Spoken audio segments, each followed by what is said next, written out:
Bukht bahti.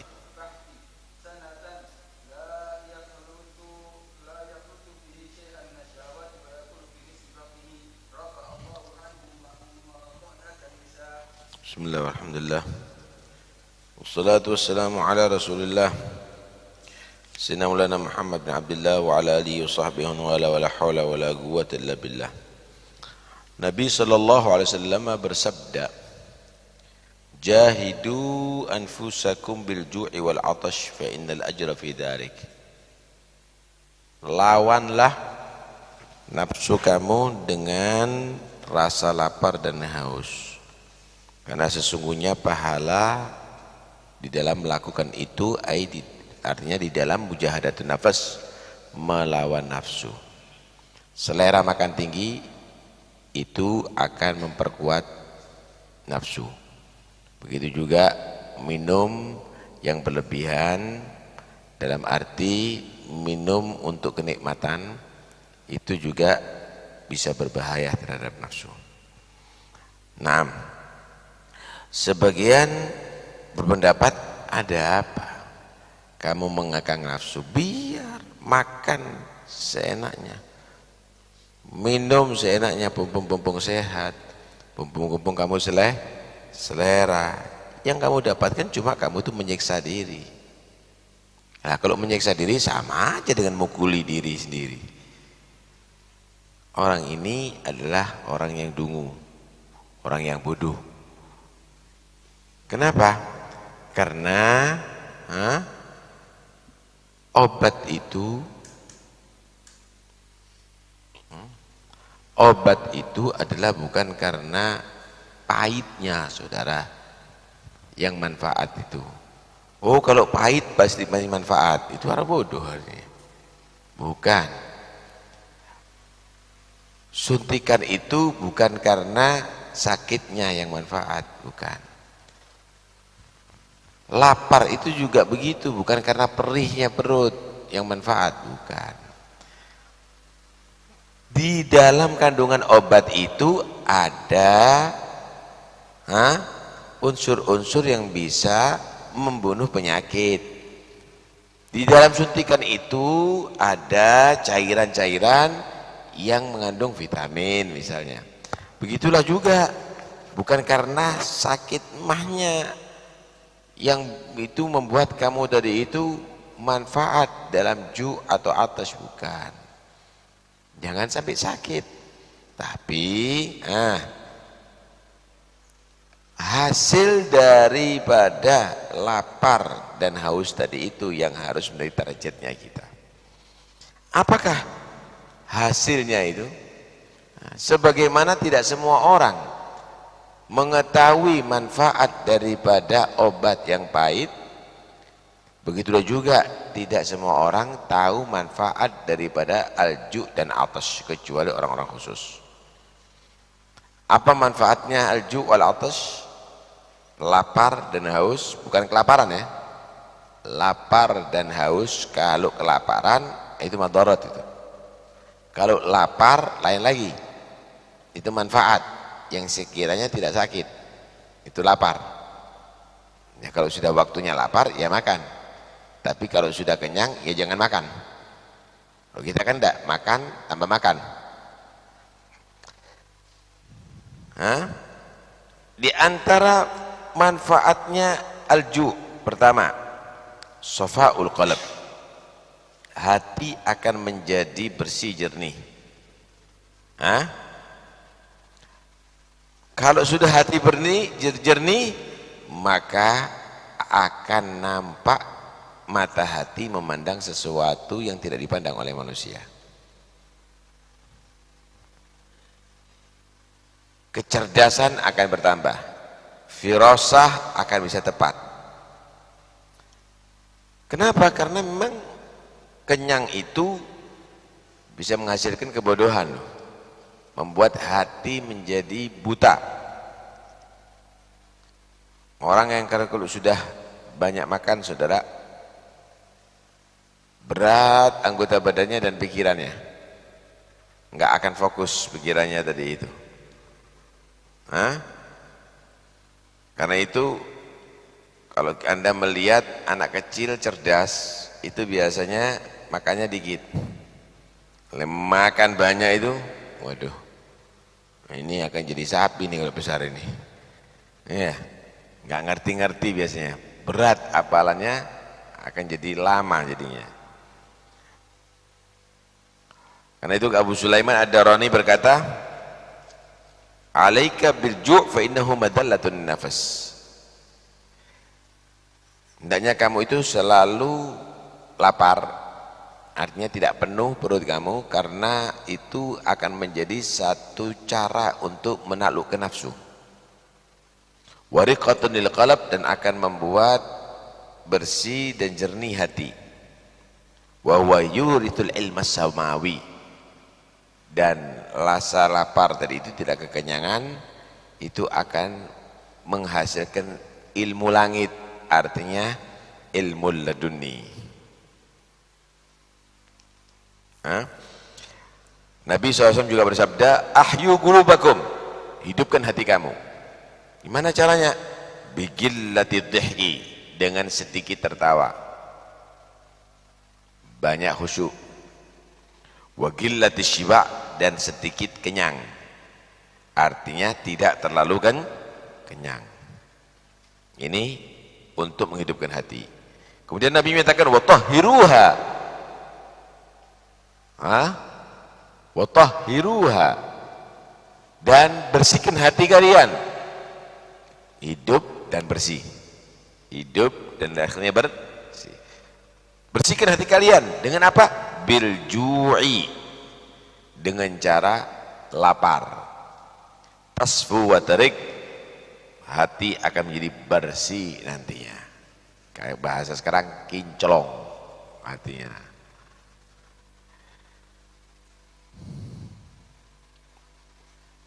Ya, karena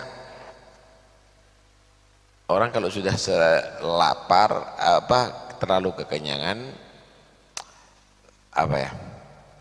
hati ini akan tidak menjadi jernih, selalu dalam keadaan gundah begitu, gadir, keruh. Nah, kalau sudah begitu, setan yang akhirnya bisa memanfaatkan hati yang demikian itu, akan dibuat untuk dia tadi itu bermaksiat kepada Allah. Lemes semuanya, akhirnya nonton TV, nanti akhirnya main yang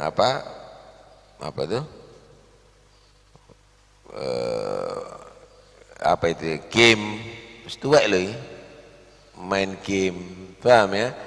Lah, apalagi kadang-kadang mengajak untuk maksiat. Karena itu dikatakan oleh Syibli, ma ju'tu lillah yauman illa ra'aitu fi qalbi baban maftuhan minal hikmah wal ibrah ma ra'aituhu gad. Tidak pernah aku tadi itu merasa lapar di satu hari kecuali satu pintu hikmah dan ibrah aku melihatnya, aku mendapatkannya. Nah, yang kedua, faedah daripada ju, riggatul qalb wa safa'uhu alladhi yatahayya li idraki ladzatil munajah wa ta'atsur bidzikir. Kalau sudah hati jernih, masuk ke faedah yang kedua. Apa? Akan bisa merasakan nikmatnya munajah dan ibadah kepada Allah Subhanahu wa ta'ala. Inti kalau sudah kekenyangan, mengge-mengge, sholat, tidak bisa nikmat. Enggak akan bisa nikmat. Coba lihat kalau orang puasa, bukonya banyak, sholat tarawihnya tidak bisa nikmat. Kenapa? Pentoli bitulas, misalnya dimakan, dia tidak bisa nikmat dia. Dia nggak akan bisa menikmati sholat tarawihnya. Kalau sudah hati itu jernih, maka akan bisa menikmati ibadah kepada Allah Subhanahu wa ta'ala. Naam, jadi hijabnya antara hudurul qalb dan tidaknya itu adalah asyiba, orang kalau sudah terlalu kenyang, terlalu kenyang. Karena itu Abu Sulaiman Ad-Darani menyatakan, ini mungkin belum makomnya kita ya, ahlama takunu ilayya ibadah idal tasagah dhahri bibatni, paling nikmatnya ibadah yang aku rasakan kalau sudah perut dan punggungku jadi satu. Tapi jangan dilakukan itu, diinfus itu.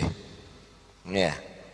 Justru kalau sudah perut habis-habisan lapar, itu paling nikmatnya ibadah. Menurut beliau, tapi itu sudah makomnya. Kalau kita belum, ya jangan terlalu kenyang, itu aja ukurannya kita. Ya, naam.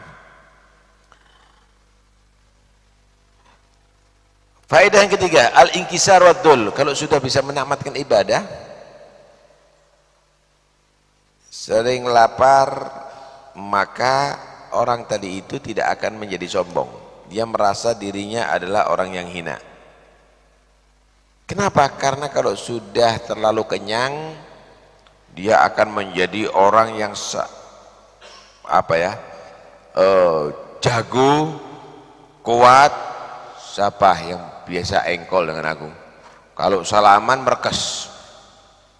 Dan itu adalah sudah menjadi sabab atau ciri khas benih daripada satu keangkuhan dan kesombongan. Nah, karena itu kalau sudah lapar, lemes, dia akan melihat aku tidak mampu, melihat dirinya aku tidak mampu, aku tidak berdaya, dan dia memandang dirinya kamu adalah tidak mempunyai apa-apa, tidak bisa apa-apa. Nah, itulah yang dirasakan oleh orang-orang yang soleh. Karena itu dia senang kalau dalam keadaan lapar. Kenapa? Karena dia merasa dengan laparnya tadi itu bisa menjinakkan nafsunya yang dia tadi itu menjadi toghi, menjadi melampaui batas, bahkan mungkin mengaku perkasa dan lain-lainnya. Innal insana la yatgha. Karena sesungguhnya manusia tadi itu la yatgha, mereka adalah menjadi orang yang merasa perkasa, merasa bisa berbuat apapun. Nabi SAW melihat bagaimana ketika ditawarkan kepada beliau untuk apapun yang ada di kota Mekah, jika beliau mau menjadi emas untuk beliau. Beliau menolak sebelum menyatakan la bal aju'u yauman wa ashba'u yauman. Tidak, aku pingin sehari lapar, aku juga pingin sehari bisa makan kenyang. Fa idza ju'tu sabartu wa tadarra'tu. Kenapa? Ketika aku sabar, aku merasa betul-betul ketika aku lapar, aku akan bisa sabar dengan mendapat maqamus sabar. Dan di situ aku merasa tidak berdaya, aku akan tadarruk kepada Allah Subhanahu wa taala. Wa idza syabi'tu, ketika aku kenyang, aku ada energi, aku akan menjadi kuat, tapi energi dan kekuatanku aku gunakan syakartu untuk bersyukur kepada Allah Subhanahu wa taala. Dapat dua maqam, maqamus sabar dengan maqamus syukur dengan syiba. Begitulah Nabi sallallahu alaihi wasallam. Ya, ada dua alat setan yang bisa menyebabkan kita masuk neraka, ada di tubuh kita, dan dua organ kita. Yang pertama yaitu al-batnu, perut. Yang kedua adalah al-farju. Perut ini akan berbahaya, saudara, mengantarkan kita ke neraka kalau memang diisi dengan makanan yang tidak beres. Asluhu asyiba, karena terlalu sering makan enak-enak terus, akhirnya gampang lapar. Kalau sudah begitu, insya Allah kelihatan ada roti dimanapun, walaupun bukan milik dia, diamblas. Cu ana, cu, semuanya akan dihabisi sama dia. Kenapa? Karena tadi itu. Yang kedua, dari banyak makan, perut juga akhirnya menjadi kuat syahwatnya, dan disitulah banyak al-faraj. Yang kedua, anggota badan yang menjadi penyebab banyak masuk neraka, yaitu al-faraj. Kedua, kemaluan. Disitulah akan bangkit syahwat yang tinggi dan akan bisa mengarahkan kepada yang diharamkan oleh Allah Subhanahu wa taala. Yang keempat, daripada faedahnya lapar, dia akan selalu ingat ya, bagaimana perasaan tidak enaknya lapar, dan bagaimana yang dirasakan oleh orang yang lapar. Ya Allah, begini ya orang yang kalau kekurangan makan ya, telat makan begini ya, ya Allah. Akhirnya dia timbul rahmat intinya, jangan sampai muslimin ini ada yang kelaparan atau telat makan. Akan mengajak dia dari itu membantu kepada orang lain, dan itu adalah bagus, timbul rahmat pada hati tadi itu.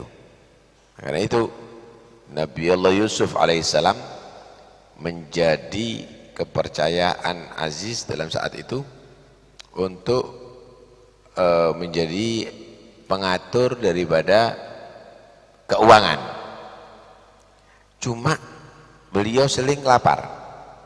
Beliau ditanya, lima taju'u wa fi yadaika khazainul ard. Kenapa anda ini harus lapar-lapar wahai Nabi Yusuf?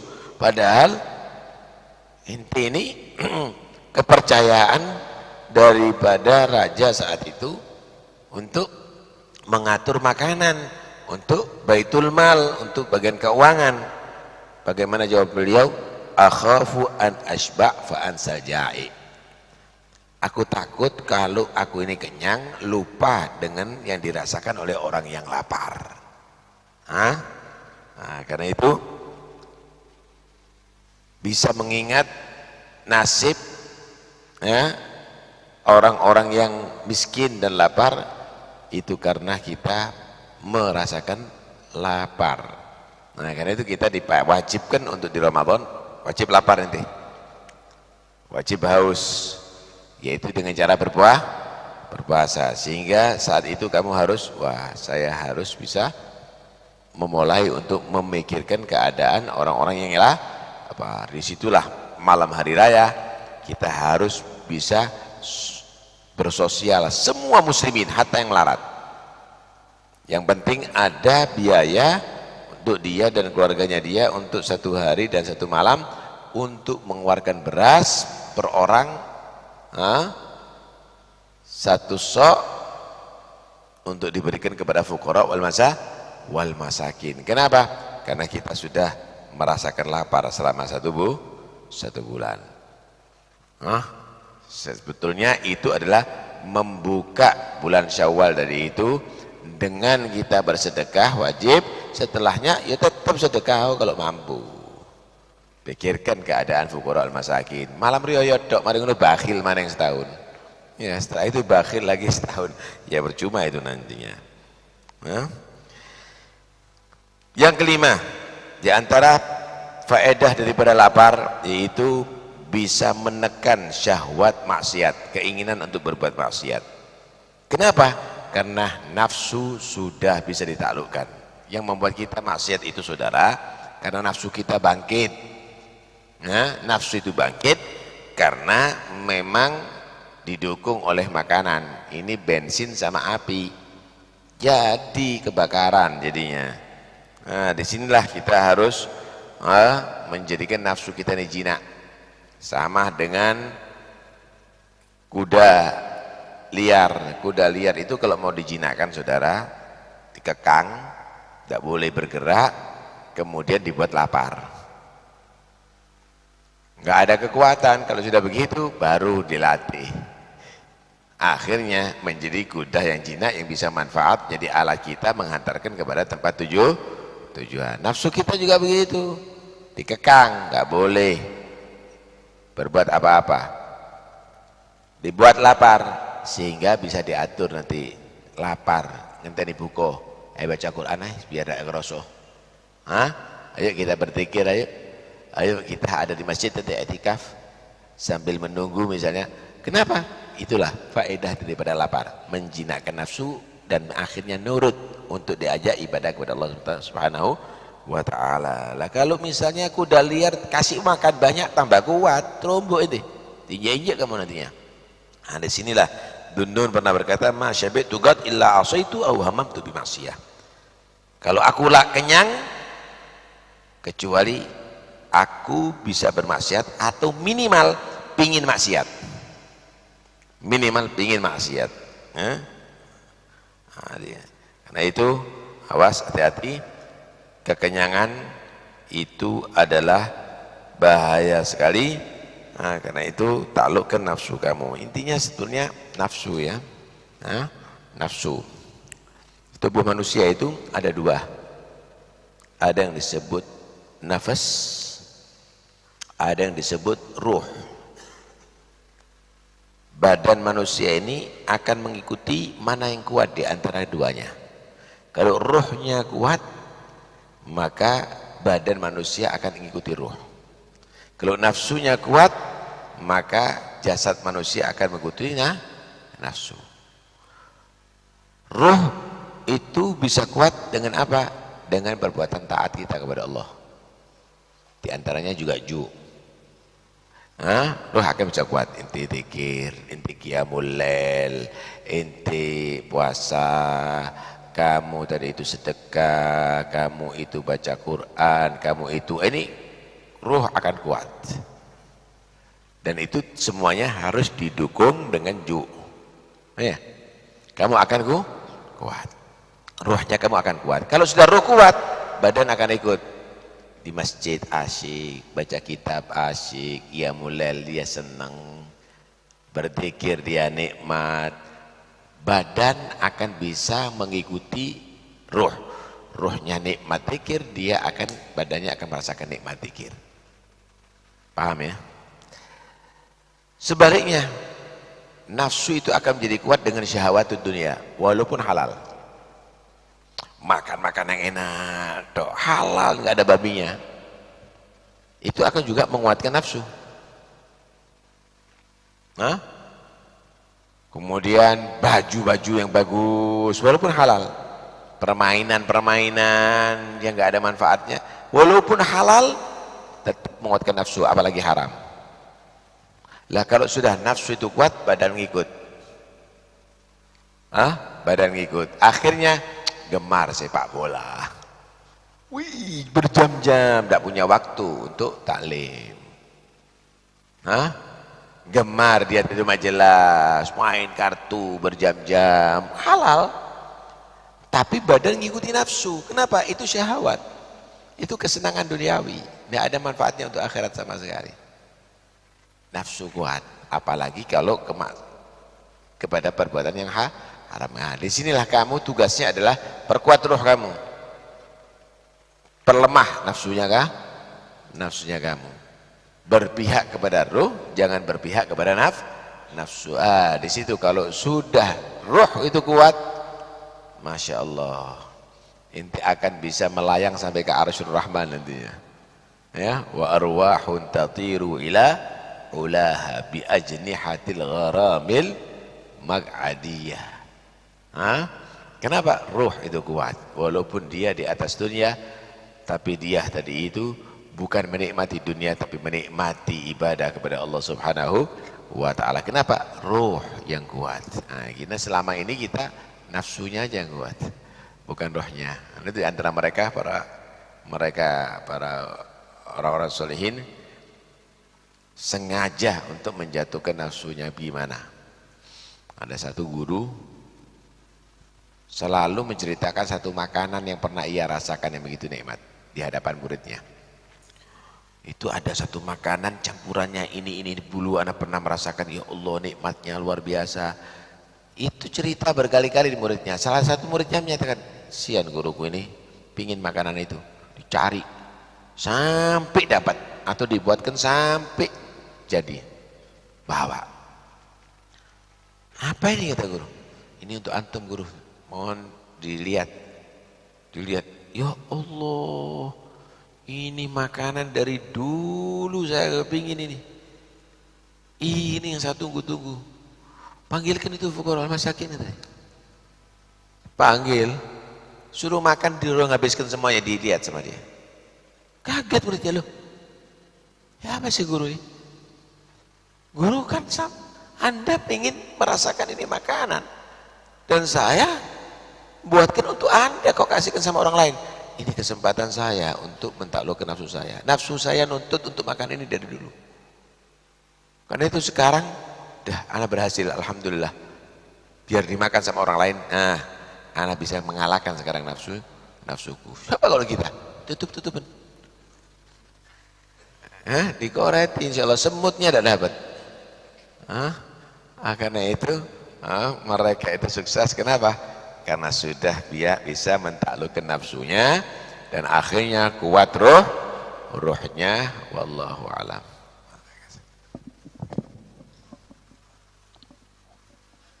A'udzu billahi minasy syaithanir rajim. Bismillahirrahmanirrahim. ربنا آتنا في الدنيا حسنة وفي الآخرة حسنة وقنا عذاب النار صدق الله العلي العظيم وبلغ رسوله النبي الوفي الكريم وعلى محمد منا ومنكم أفضل الصلاة وأشرف التحية وأزكى التسليم والحمد لله رب العالمين.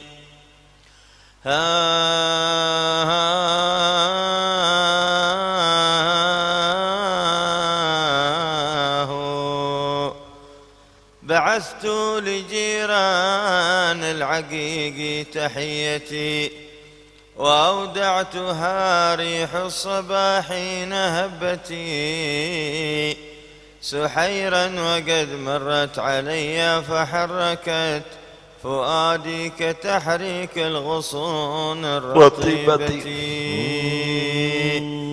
وأهدت لروحي نفحة عنبرية من الحي فاشتاقت لقرب الأحبة وحنت لتذكار الليالي التي خلت لنا بين هاتيك الربوع الأنيسة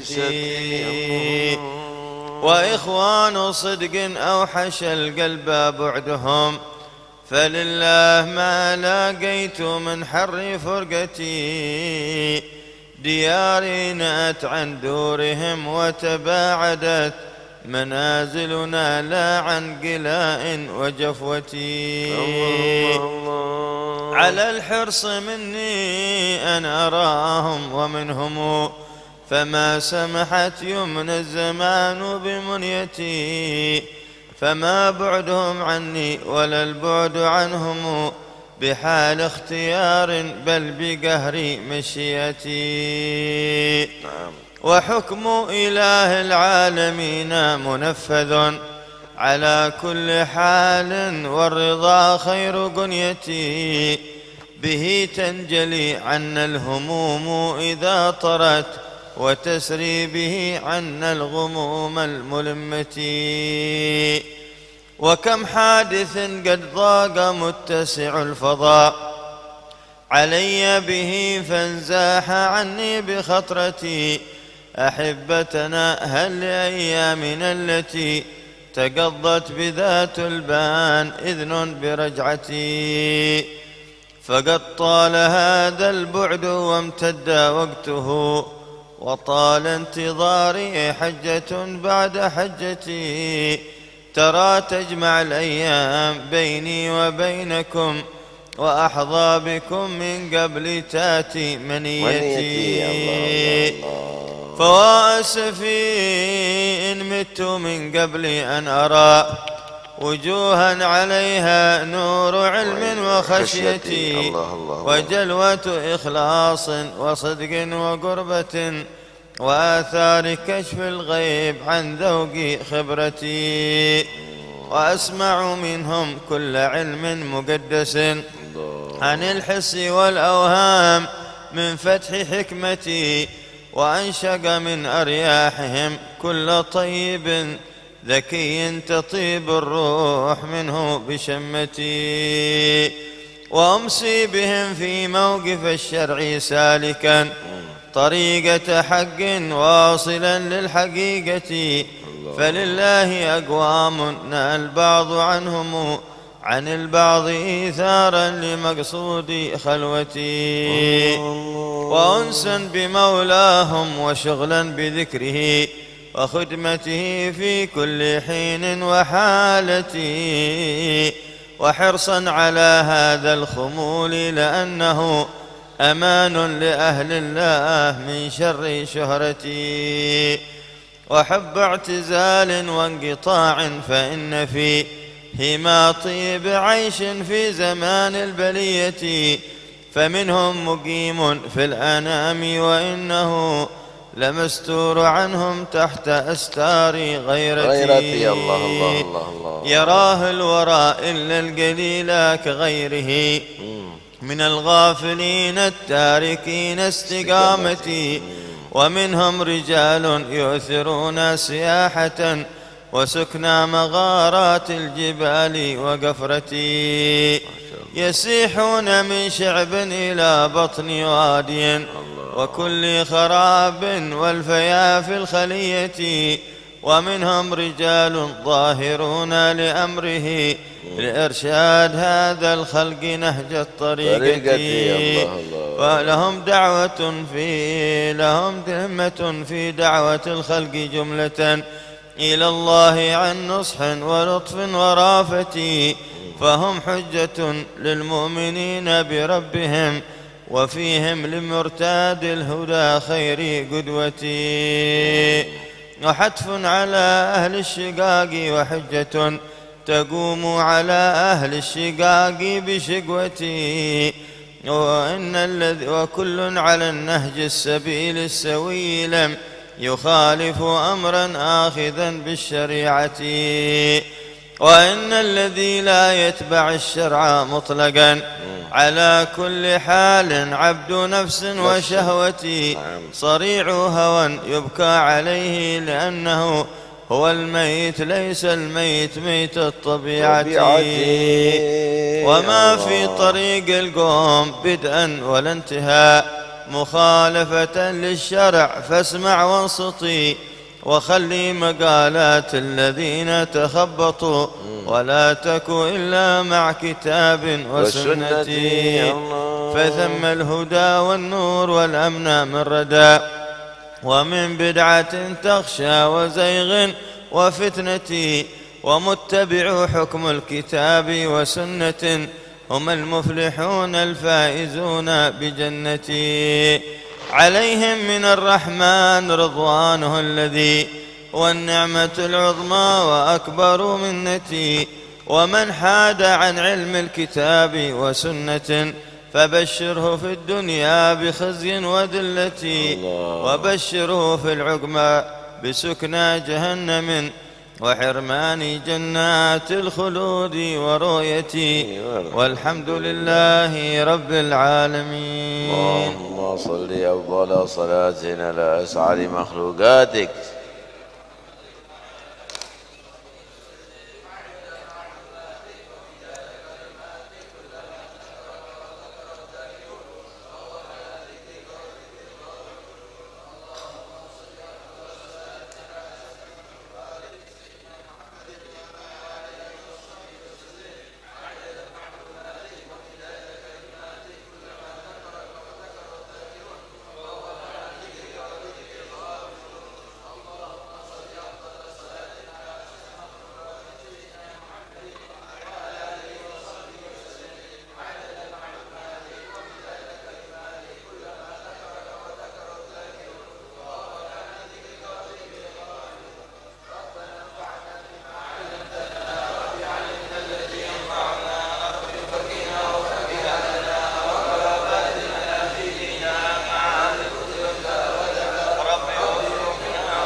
مثل أمس Oh, مثل أمس.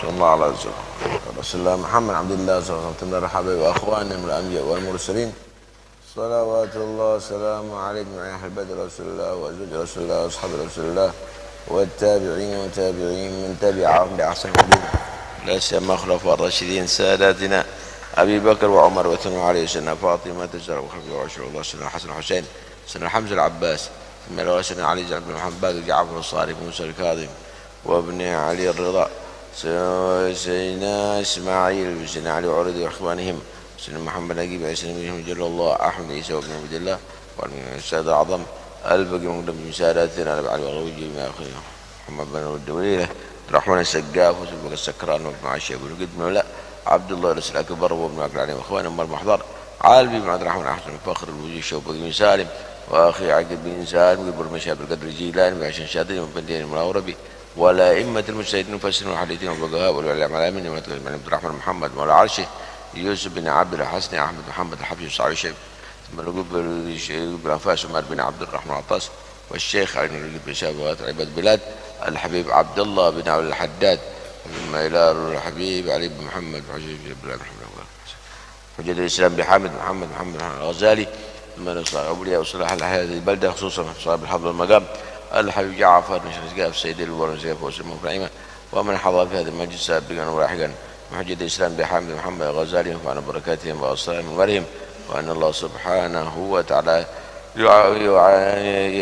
يرحمنا ويعفو عنا ويصلحنا ويصلح أولادنا ويجعلنا وإياهم موفقين هادين مهتدين غير الضالين ولا مضلين وتكبر جمع الصالحات وكفر عنا الذنوب والسيئات ويجمع الحاجات ويغفر الذنوب والسرية ويفرج الكروب ويصلح القلوب كل الحاجة والمطلوب وأحفظنا وإياكم جميع الآثام والأمراض والأسقام والفتن والمحن ما ظهر بطن ويمن علينا وعليكم الصحة والعافية تامة الظاهرة باطنة الحسية والمعنوية يعفو عنا وعن المسلمين البلاء والوباء ويجعلنا وإياكم إن شاء الله محفوظين من جميع العاهات والأمراض والأسقام والفتن والمحن ما ظهر بطن وأن الله سبحانه وتعالى يقضي جميع يصلح النية والذرية ويجعل الحاجات كلها مقضية دينية ودنيوية أخروية بخير البرية وعلى هدي يكون صالحا ومن السلف والآباء وما نوى الصالحون وما نوى صاحب الوقت وما نوى إمام الزمان في ميدان الساعة المناسبة نويناهم وقصدوا قصدناهم وطلبوا طلبنا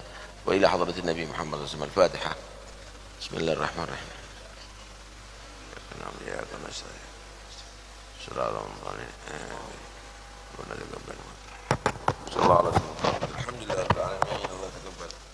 Investasi sensasional. Assalamualaikum warahmatullahi wabarakatuh. Lokasi klinik dan apotek Al-Maunah Kota Pasuruan berada di tempat yang sangat strategis, yaitu di Jalan Kiai Haji Abdul Hamid, Kota Pasuruan. Saat ini masih sewa dan insya Allah segera kita beli dengan harga 7,5 miliar. Oleh karena itu kami menawarkan kepada kaum muslimin dan muslimah di mana saja Anda berada, investasi sensasional. Kami cari 200.000 orang investor akhirat.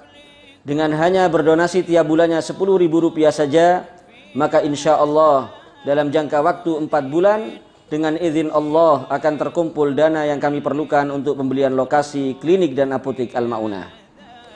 Kaum muslimin dan muslimah di mana saja Anda berada, mari kesempatan emas ini jangan dilewatkan dan jangan disia-siakan.